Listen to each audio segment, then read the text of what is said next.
আসসালামু আলাইকুম। সবাই কেমন আছেন? আশা করি সবাই ভালো আছেন। অনেকদিন পর আবার ফিরে এলাম আপনাদের মাঝে। কাজের ব্যস্ততায় আর কিছু সমস্যার জন্য আসতে পারিনি এতদিন। তার জন্য আমি খুবই দুঃখিত। ভালো তুমি বাসবে গল্পের দ্বিতীয় পর্ব আগেই তৈরি ছিল, কিন্তু সমস্যার কারণে ছাড়া হয়নি। তাই সেই গল্পে আমি আমার বক্তব্য রাখতে পারিনি। চলুন বেশি কথা বাড়াবো না, মূল গল্পে ফিরে যাওয়া যাক। হঠাৎ রাতের দিকে পুলিশ আমার বাসায় এলো। তারা আমাকে সাথে করে কোথায় যেন নিয়ে যাচ্ছে। আমি জিজ্ঞেস করেছিলাম কোথায় নিয়ে যাচ্ছে আমাকে। আমার কথার প্রতি উত্তরে তারা বলে, চলুন আমাদের সাথে, গেলেই দেখতে পাবেন। আমার বুকের ভেতরটা টিপটিপ করছে। জানি না কি দেখাতে নিয়ে যাচ্ছে আমাকে। এমনিতেও নুবাকে খুঁজে না পেয়ে টেনশনে আমার মাথা ঠিক নেই। এই দুদিন না ভালো করে ঘুম না ভালো করে খাওয়া দাওয়া হয়েছে। আমার শরীর খুবই ক্লান্ত, এমনকি দুর্বল হয়ে পড়েছে আমি এই দুদিনে। তার উপর এরা আমাকে টেনশন দিচ্ছে। কি এমন হয়েছে যার জন্য আমাকে এভাবে ডেকে নিয়ে এসেছে? ওরা কি নুবাকে খুঁজে পেয়েছে, যার জন্য আমাকে এভাবে ডেকে নিয়ে যাচ্ছে? কিন্তু খুঁজে পেলে আমাকে বলতো, নয়তোবা নুবাকে সাথে করে আমার বাসায় নিয়ে যেত। কিন্তু সেটা না করে আমাকে কেন নিয়ে যাচ্ছে? আর কোথায় বা নিয়ে যাচ্ছে? নাকি ওরা আমাকে সন্দেহ করছে? কোনটা? আমার মাথায় কিচ্ছু আসছে না। টেনশনে মনে হচ্ছে এবার মনে হয় মাথা ফেটে যাবে। আমি আর পারছি না। প্রায় আধা ঘন্টা পর ওরা আমাকে যে জায়গায় নিয়ে এলো তা দেখে আমার আত্মারাম যেন কেঁপে উঠেছে। তার মানে কি আমি যা ভেবেছি তাই সত্য? না না, এ কখনোই হতে পারে না। আসলে পুলিশ আমাকে মর্গে নিয়ে এসেছে। পুলিশের গাড়ি থামার সাথে সাথে এসআই ও দুজন কনস্টেবল নেমে পড়ল। আমি এখনো গাড়ির ভেতরে ঠাঁই করে বসে মর্গের সাইনবোর্ডের দিকে তাকিয়ে আছি। পা দুটো থরথর করে কাঁপছে। এসআই বলে, নেমে আসুন। ওদের কথা যেন আমার কানে যাচ্ছে না। এসআই আবার বলে, কি হলো, নেমে আসুন। এবার আমি না চাইতেও নেমে আসলাম। কি অপেক্ষা করছে আমার জন্য মর্গের ভেতর? তাহলে কি আমার নুবা আর আমার মাঝে নেই? না না, আল্লাহ অন্তত এতটা নিষ্ঠুর না। তিনি আর যাই করুক, এবার অন্তত আমাকে আর সর্বহারা করবে না। এইসব ভাবতে ভাবতে আমি ওদের পেছন পেছন মর্গের ভেতরে গেলাম। ও, ভুলেই তো গিয়েছিলাম বলতে, আমার সাথে আমার বন্ধুও এসেছে। যাই হোক, সেখানে গিয়ে তারা একটি লাশ রাখার রুমে আমাকে নিয়ে গেল। তারপর গুনে গুনে 5টা লাশের পর 6 নম্বর লাশ থেকে কাপড় সরালো। আমি দেখার সাথে সাথে 2-3 কদম পিছিয়ে গেলাম। না, এ হতে পারে না। এটা কোনোভাবেই সম্ভব না। এত নিষ্ঠুরভাবে এমনটা কেউ করতে পারে না।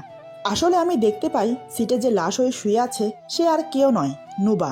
কিন্তু সবচেয়ে কষ্টকর বিষয় হলো লাশের মাথা নেই। এটা দেখে আমার কষ্টে বুকটা ফেটে যাচ্ছে। এই লাশটি যে নুবার লাশ সেটা বুঝতে পারলাম অনায়াসে। আসলে লাশটির হাতে সেই আংটি ছিল যা আমি বিয়েতে ওকে দিয়েছিলাম। আর পুলিশ ওর কাছে যে ফোন পেয়েছে তা নুবার। এমনকি পরনের জামা কাপড়ও নুবার। এই জামা কাপড় পরে রাতে সে শুয়েছিল। এর মানে নুবা কি আর আমার মাঝে নেই? আমি নিজের চোখকে বিশ্বাস করাতে পারছি না। আর নিজেকে ধরে রাখতে পারলাম না। চেঁচিয়ে কান্না করতে শুরু করলাম।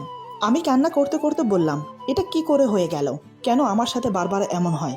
যাকেই আমি ভালোবাসি সেই আমার থেকে দূরে সরে যায়। এমন কেন হয় আমার সাথে? আমি কি এমন অপরাধ করেছি যার জন্য আল্লাহ বারবার আমাকে পরীক্ষায় ফেলছে? ও নুবা, নুবা, ওঠো না। আমি যে আর পারছি না। হয়তো তুমি আমার ডাকে সাড়া দাও, নয়তো তোমার সাথে আমাকে নিয়ে যাও। ফারহান বলে, মোবাশির থাম। আমার একটাই বেস্ট ফ্রেন্ড, তার নামই ফারহান। আমি বললাম, ফারহান, তুই জানিস আমি ওকে কত ভালোবাসি, কিন্তু ও চলে গেল কি করে? ফারহান বলে, মোবাশির শান্ত হয়ে যা। আমি বললাম, কি করে শান্ত হব বলতে পারিস? এতদিন ধরে ওর সাথে আছি। সে আমাকে স্বামীর অধিকার না দিলেও আমি কিন্তু ওকে স্ত্রী মানতাম। কে করেছে ওর এই অবস্থা? ফারহান বলে, মোবাশির, আমি দেখছি, তুই শান্ত হ। শান্ত হতে বললেই কি শান্ত হওয়া যায়? এদিকে ধীরে ধীরে আমার শরীর নিস্তেজ হয়ে পড়ছে। আমি আর ধরে রাখতে পারছি না নিজেকে। হঠাৎ অজ্ঞান হয়ে যাই। তারপর কি হলো আমি আর কিচ্ছু জানি না। মর্গে থেকে কখন কিভাবে হসপিটালে এলাম, কয়দিন অজ্ঞান হয়ে পড়ে আছি, নুবার লাশের সাথেই বা কি হলো কিচ্ছু জানি না। যখন জ্ঞান ফিরে পাই তখন দেখি পাশে আমার সৎমা ও বাবা বসে আছে। আমার জ্ঞান ফিরতে দেখে বাবা বলে, মোবাশির। আমি বললাম, এতদিন পরে দরদ দেখাতে এসেছো? বাবা বলে, বাবা, ভুল বুঝিস না আমাকে। আমি বললাম, তো পুজো করব, এতদিন তো আসোনি। সৎমা বলে, বাবার সাথে কেউ এভাবে কথা বলে? আমি বললাম, আপনি কোনো কথা বলবেন না। আপনার জন্যই আমার বাবা এমন হয়েছে। যান, এখান থেকে চলে যান। আর বাবা, তুমিও চলে যাও। বাবা বলে, কিন্তু বাবা। আমি বললাম, কোনো কিন্তু নয়, তোমরা এবার আসতে পারো, আমাকে একা থাকতে দাও। আমার কথা শুনে বাবা মা চলে গেল। এদিকে আমার মাথা কাজ করছে না। এটা কিভাবে হলো? আয়ান তো আমার কাছে, তাহলে নুবাকে কে মারতে পারে? ভাবনায় ছেদ পড়লো ডাক্তার আসাতে। ডাক্তার এসেছে আমাকে চেক আপ করতে। তখনই ডাক্তারের কাছে জানতে পারি আমি নাকি আজ 3 দিন ধরে হসপিটালে অজ্ঞান হয়ে পড়ে আছি। এটা শুনে তো আমি আসমান থেকে পড়লাম। আমি আজ 3 দিন ধরে হসপিটালে, তাহলে নুবার লাশের সাথে কি হয়েছে? আমি উঠতে চাইলে ডাক্তার জানায় আমাকে আরও 2-1 দিন হসপিটালে থাকতে হবে। কিন্তু আমার হাতে যে অত সময় নেই। আমাকে যে এখনই যেতে হবে পুলিশ স্টেশন। ডাক্তারের কথা অমান্য করে এক প্রকার জোর করে চলে আসি। আমার গন্তব্য পুলিশ স্টেশন। আমি পুলিশ স্টেশনে গিয়ে জানতে পারি ওরা নদীর ধারে লাশটা পেয়েছে। এক জেলে নাকি দেখে পুলিশকে খবর দিয়েছে। এখনো নোবার লাশ ময়না তদন্ত করা হয়নি। পোস্টমর্টম করার পর জানা যাবে কিভাবে হত্যা করা হয়েছে। পুলিশের মুখে এসব শুনে আমার বুকের ভেতরটা হু হু করে উঠল। আমার কলিজাটা ফেটে যাচ্ছে ওর জন্য। কে ওকে এমন নির্মমভাবে মারলো? তার কি একটু হাত কাঁপেনি? পুলিশ বলে আজ রাতেই রিপোর্ট আসবে, আসার সাথে সাথে আপনাকে জানাচ্ছি। আমি আর কোনো কথা বললাম না, বিদায় নিয়ে বাসায় চলে আসলাম। আমার বাসায় আর কেউ নেই, এখন খুব একা আমি। এতদিন তো এ বাসায় নুবা ছিল, আজও তো কেউই নেই। এখন আমি কিভাবে থাকবো? মনে মনে আল্লাহর কাছে এই দোয়া করছি, রিপোর্টে যেন অন্য কিছু আসে, নুবার সাথে যেন কোনোভাবে ম্যাচ না খায়। ডাক্তার যেন এটা বলে যে এটা আপনার স্ত্রীর লাশ না। নোবাকে নিয়ে ভাবনায় আর একাকিত্বতায় আমার প্রতিটা মুহূর্ত কাটছে। সত্যি কি নোবা মরে গেছে? না, আসলে রহস্যে আমি অবগত ছিলাম না, সেটাই এখন ধীরে ধীরে প্রকাশে আসবে। যাই হোক, অন্যদিকে নোবা বলে, কে আপনি? আমাকে কেন তুলে এনেছেন? আপনি কেনই বা আমাকে এই রুমে বন্দি করে রেখেছেন? কি চান আপনি? লোকটি বলে, কেন তুলে এনেছি সেটা ক্রমশ প্রকাশ্য, আর আজ থেকে এখানেই থাকবে তুমি। নোবা বলে, না আমি থাকবো না, আমাকে যেতে দেন বলছি। লোকটি বলে, আমি যা বলছি না শুনলে তোমার পরিবার বিপদে পড়বে নোবা। তুমি কি চাও না তোমার মা ভালো থাকুক? নোবা অবাক হয়ে বলে, মানে? লোকটি বলে, আজ থেকে এটাই তোমার বাসা, যদি চালাকি করো তাহলে তোমার মা বিপদে পড়বে। নোবা ওর মাকে খুব ভালোবাসে, কারণ মা ছাড়া যে ওর আর কেউ নেই। নোবা বলে, প্লিজ আমার মাকে কিছু করবেন না। লোকটি বলে, ওকে, কিছু করব না, ঠিক আছে, কিন্তু আমার পরিবারের সাথে আমার গার্লফ্রেন্ড হয়ে থাকতে হবে। এটা শুনে নোবা যেন আসমান থেকে পড়ল। এই লোকটা কি বলছে এগুলো? লোকটার কি মাথা খারাপ হয়েছে? নোবা বলে, মানে কি বলছেন এগুলো? লোকটি বলে, হ্যাঁ, যা বলছি সবই সত্যি, আর কিছুদিন পরে তোমাকে আমি বিয়ে করব। লোকটির কথা শুনে নুবা যেন অবাকের উপর অবাক হচ্ছে। নুবা চেঁচিয়ে বলে, কি? লোকটি বলে, হ্যাঁ। নুবা বলে, কিন্তু আমি তো বিবাহিত। লোকটি বলে, নো প্রবলেম, এখন চলো আমার সাথে। নুবা বলে, কোথায় যাব? লোকটি বলে, আমার বাসায়। নুবা যে রুমে আছে সে রুমের চারিদিকে তাকিয়ে বলে, তাহলে এটা কার বাসা? লোকটি বলে, এটাও আমাদের বাড়ি। নুবা আর কিছু না বলে লোকটির সাথে যেতে লাগলো। বেশ কিছুক্ষণ গাড়ি চলার পর বিশাল এক বাড়ির সামনে এসে গাড়ি দাঁড়ালো। লোকটি ওকে নিয়ে বাড়ির ভেতরে গেল। লোকটি বলে, হাই মা। মা বলে, কি রে, কই ছিলি? লোকটি সেই উত্তর না দিয়ে বলে, মা তুমি না বউ চেয়েছিলে? মা বলে, তো? লোকটি বলে, এই দেখো পরে নিয়ে এসেছি। এই বলে নুবাকে সামনে বের করলো। আসলে এতক্ষণ নুবা লোকটির পিছনে ছিল, তাই লোকটির মা দেখতে পায়নি। নুবাকে দেখে লোকটির মা অবাক হয়ে বলে, ও মা, এ তো মেয়ে না রে, সত্যিই পরি। এই বলে কাকে যেন ডাক দিল, এই ঝিলমিল, আবরাম, তোরা কই? দেখ দেখ, এদিকে আয়। ভেতর থেকে কে যেন বলল, হ্যাঁ মা, আসছি। কিছুক্ষণ পর দুজন প্রাপ্তবয়সী ছেলে মেয়ে বেরিয়ে এলো। মা বলে, এই দেখ তোদের ভাই ভাবি নিয়ে এসেছে। মেয়েটি বলে, কই মা? মা বলে, এই দেখ। পুরো বাড়িতে যেন খুশির রোল পড়ে গেল নুবাকে পেয়ে। কিন্তু নুবার যেন কিছুই ভালো লাগছে না। ওর মন পড়ে আছে আয়ানের কাছে। বাসা থেকে বেরিয়েছে আয়ানের সাথে পালিয়ে যাবে বলে, কিন্তু কি থেকে যে কি হয়ে গেল সেটাই বুঝতে পারছে না। এদিকে সবাই যেন নুবাকে পেয়ে আকাশের চাঁদ পেয়েছে। লোকটির মা বলে, কি রে বাপজান, এতদিন বিয়ে বিয়ে করলাম আর আজ পরি নিয়ে এসে পড়লি?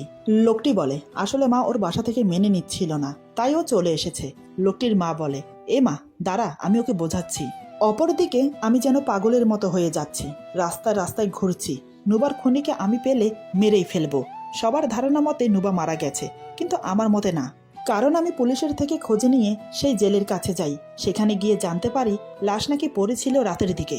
এরপর আমি ফরেন্সিক ল্যাবে যাই। সেখানে জিজ্ঞাসাবাদ করে জানতে পারি লাশ নাকি 7 দিন পুরনো, কিন্তু আমার নুবা তো পালিয়েছে 6 দিন হলো। কথাটা শুনে আমার মনে খটকা লাগলো। তাহলে এটা নুবার লাশ কোনোভাবেই হতে পারে না। এটা নুবার কাপড় পরিহিত অন্য কারো লাশ, যাকে হুবহুব নুবার মতো কাপড় পরিয়ে নুবাকে গুম করে ফেলেছে। কিন্তু কে করলো এমনটা? আমার জানা মতে এখানে কারোর সাথে আমার কোনো দুশ্মনী নেই। যদিও বলি আয়ানের কথা, সে তো আমার কাছে বন্দী ছিল, তাহলে কে এমন করতে পারে? তবে মনে মনে এটা ভেবে খুশি যে নুবা বেঁচে আছে। কথাগুলো ভাবতে ভাবতে আনমনে রাস্তা দিয়ে হাঁটছি, উদ্দেশ্য হেঁটে হেঁটে বাড়ি যাব। হঠাৎ আমার সামনে থাকা একটা গাড়িতে আমি দেখতে পাই নুবা বসে আছে। নুবাকে দেখে আমি যেন আরো উত্তেজিত হয়ে পড়ি। আমি সেই গাড়িকে উদ্দেশ্য করে দৌড় দিলাম।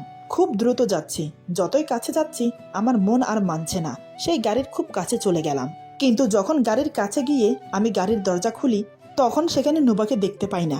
যাকে দূর থেকে দেখে নুবা মনে করে ছুটে এলাম, আসলে সে অন্য মেয়ে। আমি নিজের ভুল বুঝতে পেরে সরি বলে চলে আসি। কিন্তু আমি একটা বিষয় ক্লিয়ার যে, আর যাই হোক, নুবা বেঁচে আছে। এদিকে নুবা রুমে বসে আছে আর ভাবছে, কে হতে পারে এই লোকটা যে আমাকে তুলে এনেছে। আর তার থেকেও বড় কথা, আজ আমি আয়নের সাথে থাকতাম, হয়তো এতক্ষণে আমাদের বিয়ে হতো, কিন্তু এখন তো কিছুই হলো না। উল্টো আমার জীবনে নতুন মোড় নিল। এমন সময় রুমে প্রবেশ করলো সেই লোকটি। লোকটি বলে, কি নুবা, ঘুমোচ্ছ নাকি? নুবা বলে, না, ঘুমাচ্ছি না। আচ্ছা, আপনি কেন আমাকে তুলে এনেছেন? লোকটি বলে, শুনতে চাও সেই গল্প? নুবা বলে, শুনতে চাই। লোকটি বলে, আচ্ছা তাহলে শোনো। আমি তখন কলেজে ফাইনাল ইয়ারে। কলেজে তখন দুজনের রাজ চলতো, আমার আর ফাতেনের। ফাতেনা আর কেউ না, আমার বেস্ট ফ্রেন্ড। আসলে আমাদের দুজনের রাজত্ব চলতো, এটা বললে ভুল হবে। চলতো তো শুধু ফাতেনের, আর আমি ওর বন্ধু হয়েও ওর চাকর ছিলাম। তাও ভালোই চলছিল। হঠাৎ আমাদের কলেজে একটা জুনিয়র মেয়ে ভর্তি হয়, নাম মাইশা। দিনটা কিবার ছিল কিংবা কত তারিখ ছিল আমার মনে নেই, কিন্তু কাহিনীটা মনে আছে।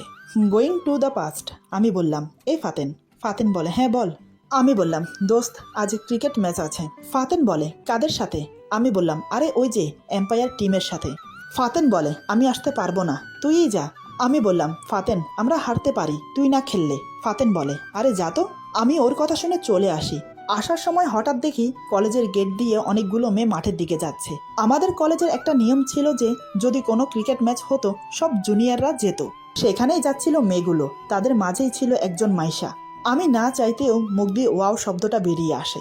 আমার কথার মাঝে হঠাৎ কেউ বলে ওঠে, আরে দোস্ত, সত্যিই তো ওয়াও রে মেয়েটা। আমি চমকে উঠে সেদিকে তাকিয়ে অবাক হয়ে বললাম, ফাতেন তুই? ফাতেন বলে, হ্যাঁ দোস্ত আমি। আমি বললাম, মেয়েটাকে ভালো লাগছে? ফাতেন বলে, দোস্ত তুই তো জানিসই, মেয়ে মানেই আমি সেখানে। আমি বললাম, কি? ফাতেন বলে, আরে চল, খেলতে হবে তো। ফাতেন সেদিন অনেক ভালো খেলেছে। খেলার পরে ফাতেনকে মাইশা ডাক দেয়। মাইশা বলে, এই যে মিস্টার, হ্যালো। ফাতেন বলে, আমাকে ডাকছেন? মাইশা বলে, আপনাকেই। ফাতেন বলে, বলুন। মাইশা হঠাৎ বলে, 50 টাকা দিন। ফাতেন অবাক হয়ে বলে, কেন? মাইশা বলে, আরে আমি বাজি ধরেছিলাম আপনি ডাক মারবেন, কিন্তু মারেননি। আপনার জন্য আমার টাকা লস গেছে, এখন টাকা দেন। ফাতেন বলে, আরে ব্যাস, বাজি ধরলেন আপনি, আর টাকা দেব আমি? মাইশা বলে, হ্যাঁ আপনাকেই দিতে হবে, জলদি দেন। ফাতেন সবার সামনে কথা বলতে পারলেও কেন যেন সেদিন একদম চুপচাপ মেয়েটিকে টাকাটা দিয়ে দেয়। 2 দিন পরে আবার ম্যাচ হয়। সেই ম্যাচে ফাতেন ইচ্ছে করে ডাক মারে। এবারও মাইশা ডাকে, এই যে, হ্যালো। ফাতেন বলে, হ্যাঁ বলুন। মাইশা বলে, আজ 100 টাকা দেন। ফাতেন অবাক হয়ে বলে, কি, প্রতিদিন টাকার পরিমাণ বাড়ে নাকি? মাইশা বলে, হ্যাঁ, আজ 100 টাকা ধরেছিলাম যে আপনি 50 করবেন, কিন্তু ডাক মেরেছেন, এখন আমার টাকা দেন। ফাতেন সেদিনও টাকা দিয়ে দেয়। কিছু করার নেই তার, সে যেন একদম চুপ, বাচ্চার মতো লাগছে তাকে। আমি বললাম, কিরে, মাইশাকে পছন্দ হয়েছে? ফাতেন মুখে হাসি ফুটিয়ে বলে, ধুর। ফাতেনের মাইশাকে পছন্দ হয়ে যায় এবং আশ্চর্যজনকভাবে কিছুদিনের মাঝে তাদের রিলেশন শুরু হয়ে যায়। ভালোই চলছিল তাদের রিলেশন। ফাতেন সারাদিন মোবাইল নিয়ে পড়ে থাকতো। হঠাৎ একদিন আমাদের পাড়ার বড় ভাই আলিফ ভাইয়ের ছোট ভাই মানে আরমানের সাথে ফাতেনের ঝগড়া লাগে। ঝগড়ার কারণ সে মাইশাকে টিচ করেছে। এক পর্যায়ে ফাতেনের রাগ বেশি হয়ে গেলে সে আরমানকে খুন করে ফেলে। খুনটা সহজেই সে চাপা দিয়ে ফেলে অ্যাক্সিডেন্ট বলে। কিন্তু সবচেয়ে কষ্টের বিষয় হলো কিছুদিন পর এদিকে আলিফ ভাই চুপ থাকেনি। তার ভাইয়ের মৃত্যুর কারণ শুনে সে চুপ থাকতে পারেনি। সেদিন খুব বৃষ্টি হচ্ছিল কলেজে। ফাতেন আর আমি বসে চা খাচ্ছিলাম। হঠাৎ পেছন থেকে চেঁচানোর আওয়াজ আসে। যে চেঁচাচ্ছে সে আর কেউ নয়, সে হলো মাইশা। মাইশা ফাতেনের নাম ধরে ডাকছে আর দৌড়ে আমাদের দিকে আসছে। আমরা কিছু বুঝে ওঠার আগেই হঠাৎ ঠাস করে একটা আওয়াজ হলো। আওয়াজটা ছিল গুলি করার। হ্যাঁ, পেছন থেকে আলিফ ভাই গুলি চালিয়েছিল মাইশার উপর। আমি আর ফাতেন দৌড়ে মাইশার কাছে যাই, কিন্তু মাইশা তখন প্রায় শেষ। ফাতেন মাইশাকে উঠাতে যাবে, তখনই মাইশা বলে ওঠে, ফাতেন আমি আর বাঁচবো না, কিন্তু যাওয়ার আগে এটুকু বলে যাই, প্লিজ তুমি মারামারির দুনিয়া থেকে বেরিয়ে যাও। আর আমার কসম, তুমি আমার মৃত্যুর প্রতিশোধ হিসেবে কিছুই করবে না। আর হ্যাঁ, খুব সুন্দর একটা মেয়েকে বিয়ে করে সুখে থাকবে। আমি সবসময় তোমার পাশে থাকবো। এই বলে মাইশা মারা যায়। আলিফ ভাই ফাতেনকে কিছুই করে না, শুধু এইটুকু বলে যায় যে, দেখ নিজের কেউ মরলে কেমন লাগে। এই বলে লোকটি থামলো। নুবা বলে, আচ্ছা এই গল্পের সাথে আমার কি সম্পর্ক? লোকটি বলে, তা তুমি পরে বুঝবে নুবা। এই বলে লোকটি চলে যায়। তারপর নুবা রুমে শুয়ে থাকে। নুবার মাথায় বিভিন্ন রকমের প্রশ্ন জাগতে লাগলো। সে মনে মনে ভাবছে, কে এই ফাতেন, আর এই লোকটাই বা কে? কেনই বা এমন করছে সে? আর মাইশার মৃত্যুর সাথে এই লোকটার কি সম্পর্ক? এসব ভাবতে ভাবতেই হঠাৎ নুবার চোখে একটা ডায়েরি পড়লো। সে বিছানা থেকে উঠে সোজা ডায়েরির কাছে চলে যায়। ডায়েরিটা হাতে নিয়ে পড়তে থাকে, কিন্তু তাতে যা লেখা ছিল তা সে কল্পনাও করতে পারেনি এবং সে চিন্তাও করতে পারেনি যে এটা হতে পারে। ডায়েরির প্রথম পৃষ্ঠাতেই লেখা ছিল মোস্তাকবির লাভ মাইশা। নুবা মনে মনে বলে, তার মানে ওই লোকটার নাম মোস্তাকবির। সে ডায়েরির পরের পেজে গিয়ে দেখতে পায় সেখানে লেখা, কলেজে যখন তুমি প্রবেশ করলে মাইশা, সেদিন থেকে তোমাকে ভালোবাসি আমি, কিন্তু ফাতেনও যে তোমাকে ভালোবাসে, ওকে যে আমি কিচ্ছু করতে পারবো না। তৃতীয় পৃষ্ঠার পরে আবার লেখা, আজ তুমি ফাতেনের গার্লফ্রেন্ড, আমার সামনে তোমরা হাসছো খেলছো, তোমাকে আমি কিছুই করতে পারছি না, কিন্তু সহ করতে পারছি না মাইশা। এরপর অনেকগুলো পৃষ্ঠা উল্টালো নোবা, কিন্তু শেষের দিকে গিয়ে লেখা, সরি মাইশা, তোমাকে মারতে বাধ্য হলাম, আমি অনেক ভালোবাসি তোমাকে, তাই ফাতেনের সাথে তোমাকে দেখে সহ করতে পারলাম না, মাফ করে দিও আমাকে। নোবা যেন এটা পরে বিরাট রকমের একটা শক খায়। তার মানে এই লোকটাই মেরেছে মাইশাকে, কিন্তু এই ফাতেনটাই বা কে? আর আমাকেই কেন ধরে আনা হয়েছে? নোবার যেন মাথা ফেটে যাচ্ছে, সে আর ভাবতে পারছে না, তাই সব ভাবনা ছেড়ে আয়ানের কথা ভাবতে লাগলো। এদিকে আমি রাস্তা দিয়ে যাচ্ছি, হঠাৎ আমার সামনে একজন লোক পড়ে। সে আর কেউ নয়, আমারই এক বন্ধু। তাকে দেখে পুরোই মাথা ঘুরে যায়, রীতিমতো আমি জ্ঞান শূন্য হয়ে পড়ি। এমন মনে হচ্ছে আমি যেন শূন্যে দাঁড়িয়ে আছি। এদিকে আমার বন্ধু আমাকে দেখেই দৌড় দেয়। আমি তো বড় রকমের শক খাই, কারণ ও তো মারা গিয়েছিল। তাহলে ও এখানে কিভাবে? আমি আর দেরি না করে ওর পিছু নেই এবং কিছু দূর যাওয়ার পরেই ওকে ধরে ফেলি। এক হাতে ওর শার্টের কলার ধরে অন্য হাতে হাঁটুতে ভর দিয়ে হাঁপাতে থাকি। আমি হাঁপাতে হাঁপাতে বললাম, কি রে, দৌড়াচ্ছিলি কেন আমাকে দেখে? আর তুই না মারা গেছিস? আমার কথা শুনে সে ভয় পেয়ে যায়, ভয় থরথর করে কাঁপছে।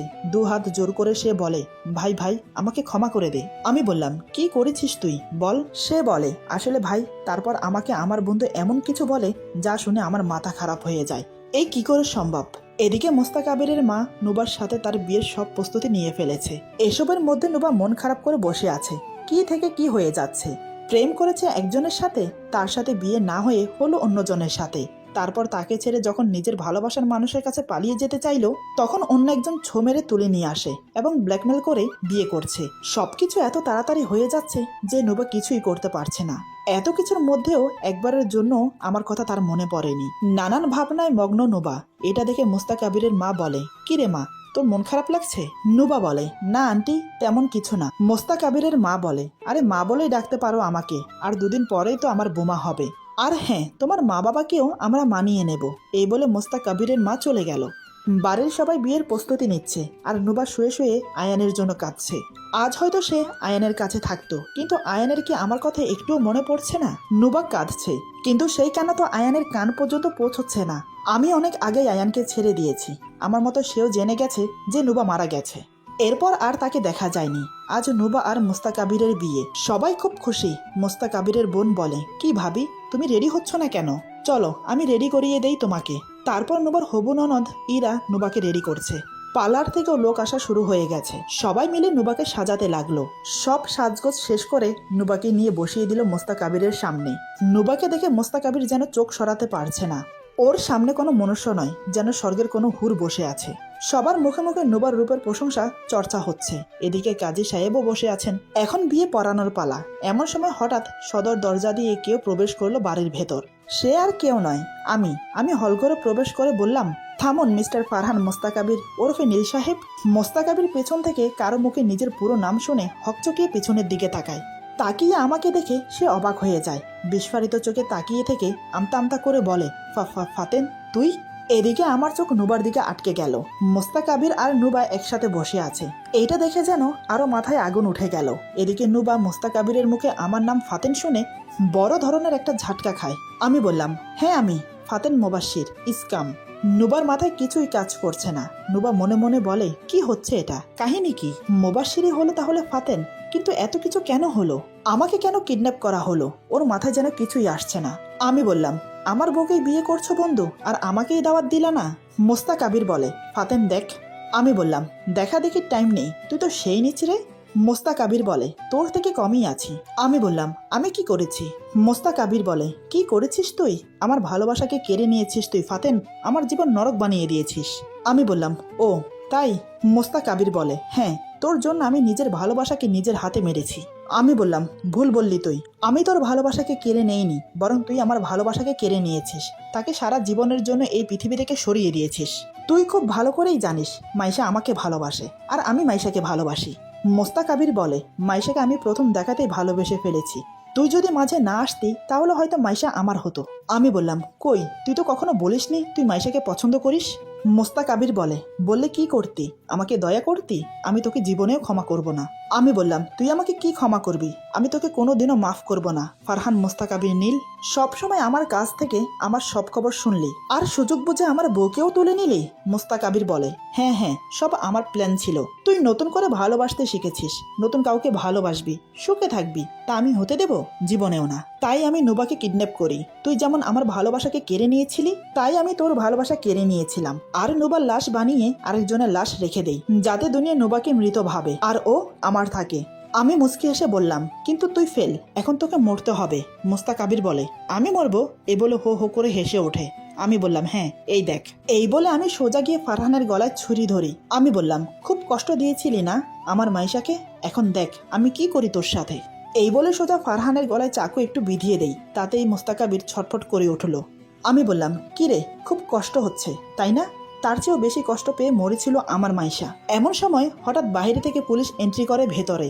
আসলে এসবের ভেতরে মোস্তাক আবিরের মা সবার আড়ালে গিয়ে পুলিশকে ফোন করেছিল। তারপর সব শুনে পুলিশ মোস্তাক আবিরকে গ্রেফতার করে, এমনকি মোস্তাক আবির সব স্বীকারও যায়। এদিকে নোবা এসব দেখে পাথর হয়ে গেছে। পুলিশ যাওয়ার সময় আমাকে বলে গেল আমি যেন সময় করে পুলিশ স্টেশনে যাই। আসলে নোবার নিখোঁজের যে এফআইআর করা হয়েছে সেটা এখনো ক্লোজ করা হয়নি। এখন যখন নোবাকে পেয়ে গেছি তাই এফআইআরটা ক্লোজ করতে হবে। আমি আর এক মুহূর্ত না দাঁড়িয়ে নোবাকে নিয়ে সেখান থেকে বেরিয়ে এলাম। পুরো রাস্তা নোবার সাথে আমার কোনো কথা হলো না, এমনকি আমিও নোবার সাথে কোনো কথা বললাম না। একসময় ওকে নিয়ে বাসায় চলে এলাম, কিন্তু এত কিছুর পরেও নুবার মন থেকে আয়ানের কথা মুছে যায়নি। নুবা বাসায় এসে আয়ানের কথা বলতে শুরু করে। আমি তার কোনো প্রতিউত্তর না দিয়ে অবাক হয়ে তাকিয়ে আছি। ওর বকবক শুনতে শুনতে আমার কান যেন ঝালাপালা হয়ে যাচ্ছে। এবার আমি বাধ্য হলাম ওকে একটা ভিডিও দেখাতে। পকেট থেকে ফোনটা বের করে ভিডিওটা অন করে ওর সামনে ধরলাম। নুবা আমার হাত থেকে ফোনটা ছোঁ মেরে নিয়ে ভিডিওটা দেখতে লাগলো। ভিডিওটা যত দেখছে নুবার মুখ ক্রমশ পরিবর্তন হচ্ছে। আমি মনে মনে ভাবলাম এবার অন্তত সবকিছু ঠিক হয়ে যাবে। হঠাৎ নোবা অবাক করে যা করলো বা যা বলল, সত্যি তার জন্য বিন্দু মাত্র প্রস্তুত ছিলাম না। ভাবতে পারিনি সে এমন করবে। ওর কথা শুনে, ওর কাণ্ড দেখে আমি বিস্ময়ে অবাক হয়ে যাই। মনে হচ্ছে আমার চোখ ফেটে এখনই জল গড়িয়ে পড়বে। এরপর যা হলো, আজকের গল্প এখানে সমাপ্ত। গল্পের বাকি অংশ পেয়ে যাবেন আগামী পর্বে। আশা করি গল্পটা আপনাদের ভালো লাগবে। সবাই ভালো থাকবেন।